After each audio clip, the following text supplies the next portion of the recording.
Okay, guys, so this is another issue that I thought up. If you guys have any kind of issues with your brake system, should you need to bleed the brake system after you changed up the accumulator. Here's the thing. All right, I bought a set of tube clamps for all the tubes. Concerning the accumulator and the actuator, I just pretty much changed up the accumulator, clamped them. A little bit of brake fluid came out. When I put it all together, I popped the tubes in, and I thought maybe it would have been a good idea to actually bleed the system, but I drove it anyway. Not a single problem as far as any kind of lights are concerned. Not a problem with any kind of brake issue, soft braking, any of that stuff. Now, I know this to be a fact that you don't need to bleed the brake system. If you want to, you probably should bleed the brake system. But from my own personal experience with hybrids, I've had a Highlander hybrid.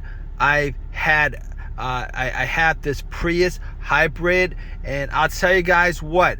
When I did the timing belt on my Highlander hybrid, I actually had to take the tubes off and drain the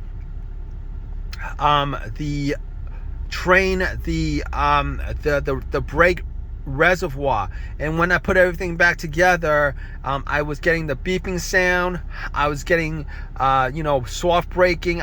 But I drove it okay? I know it sounds crazy, and I did this at least three times.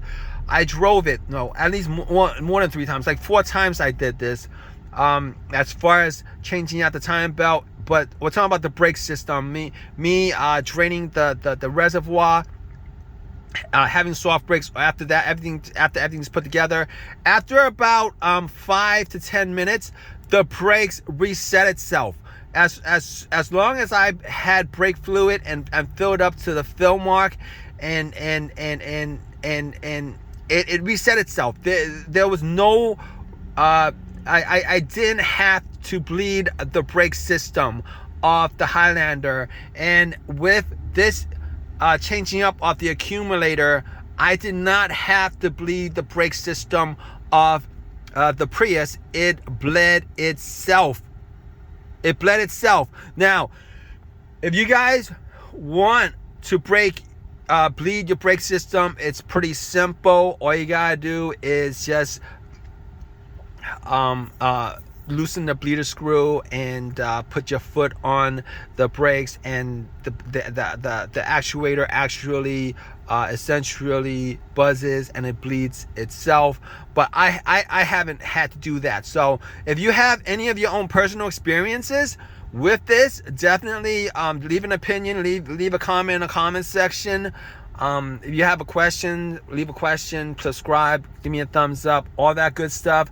I just want to make this video for anybody who feel the need to maybe just go that extra step to bleed the brake system, thinking that they need to or whatever. If you actually have codes where it tells you that the brake system have issues and it's soft and whatever, it's probably not the bleeding process that's gonna fix that problem. It's probably whatever the code is in the system that's gonna come up as an issue that you need to fix for that to actually get fixed. So if you guys have any of your own personal questions, any of your own personal comments, definitely leave a comment in the comments section. If you guys have any of your own personal questions, definitely leave a question in the comment section. Please subscribe. Please give me a thumbs up. All that good stuff. I'm literally trying to think of different questions that you guys that you might run into as far as this whole situation with the accumulator, with the actuator, with any kind of leaking issues, etc. All right, guys. You guys have any comments? I'm actually repeating myself. drop a comment in the comment section. Please subscribe. Please give me a thumbs up. All that good stuff. Right, guys? Take care.